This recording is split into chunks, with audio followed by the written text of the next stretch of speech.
Welcome to Dread Next Door. Prepare yourselves, today we're diving into a tale you won't soon forget. I still recall the day I moved to Oakwood like it was yesterday.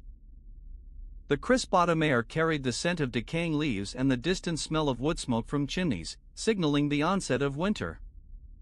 As I stepped out of my car, the crunch of dead leaves beneath my feet was the only sound that broke the silence. The town was quaint, with streets lined with old oak trees, their branches twisted and gnarled with age.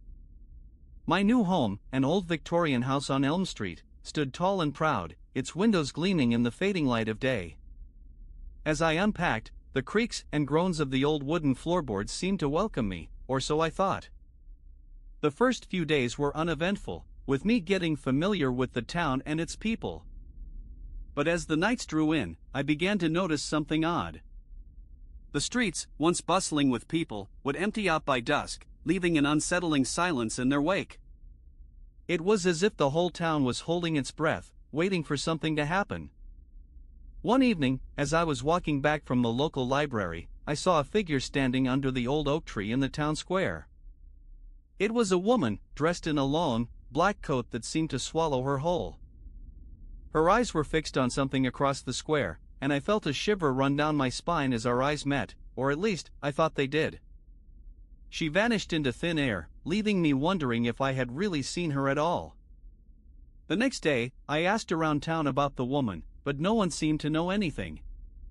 It was as if she never existed, but I knew what I saw, and it left me with a sense of unease that lingered long after. As the nights grew darker, the shadows in my house seemed to move of their own accord. I would catch glimpses of something out of the corner of my eye, only to turn and find no one there. The creaks and groans of the house took on a different tone, sounding more like whispers in the dead of night. One night, I woke up to the sound of footsteps outside my room. The whispering started, a soft, raspy voice, speaking words I couldn't quite make out. I stumbled back into my room, locking the door behind me, but the whispering continued, always just out of reach, driving me to the brink of madness. And then, there were the dreams, vivid, terrifying dreams that felt more real than my waking life. If you enjoyed this story, make sure to hit that like button and subscribe for more tales.